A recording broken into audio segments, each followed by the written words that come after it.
نحمده ونصلي على رسوله الكريم اما بعد اعوذ باللہ من الشیطان الرجیم بسم اللہ الرحمن الرحیم 1 منٹ کا مدرسہ سبق نمبر 3 نماز کا ترجمہ چل رہا ہے۔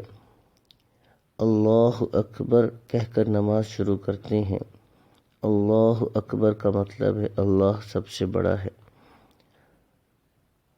سبحانک اللہم، اے اللہ ہم آپ کی بہت زیادہ پاکی بیان کرتے ہیں۔ وبحمدک، اور آپ کی تعریف بیان کرتے ہیں۔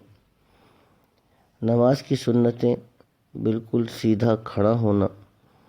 دوسری سنت ہم نے پڑھی تھی پیروں کی انگلیاں قبلہ کی طرف رکھنا اور دونوں پیروں کے درمیان میں 4 انگلی کا فاصلہ رکھنا، یہ پسندیدہ ہے، مستحب ہے۔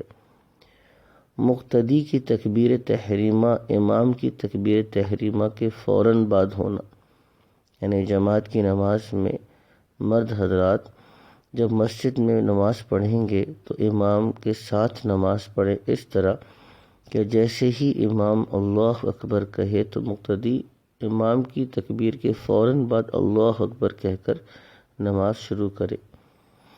فائدے میں لکھا ہے کہ مقتدی کی تکبیر تحریمہ اگر امام کی تکبیر تحریمہ سے پہلے ختم ہو گئی تو اقتداء صحیح نہ ہوگی۔ بڑے بڑے گناہ جو بغیر توبہ کے معاف نہیں ہوتے، اور ایک گناہ بھی اوپر سے نیچے گرا دینے یعنی جنت سے جہنم میں لے جانے کے لیے کافی ہے، مگر اللہ تعالیٰ جس پر فضل فرمائے۔ پہلا گناہ کبیرہ پڑا تھا حقارت سے کسی پر ہنسنا، دوسرا گناہ کبیرہ پڑا تھا کسی کو طعنہ دینا۔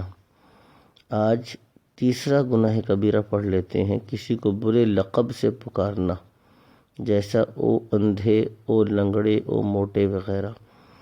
گناہ کے نقصانات جو دنیا میں پیش آتے ہیں، آدمی علم دین سے محروم رہتا ہے، رزق میں کمی ہو جاتی ہے، گناہ گار کو خدا تعالیٰ سے ایک وحشت سی رہتی ہے۔ یہ تیسرا نقصان جو آج پڑھ رہے ہیں، گناہ گار کو اللہ تعالیٰ سے، نیک اعمال سے، مسجد سے، اہل اللہ سے، علماء سے، مشائخ سے، اچھے ماحول سے وحشت رہتی ہے۔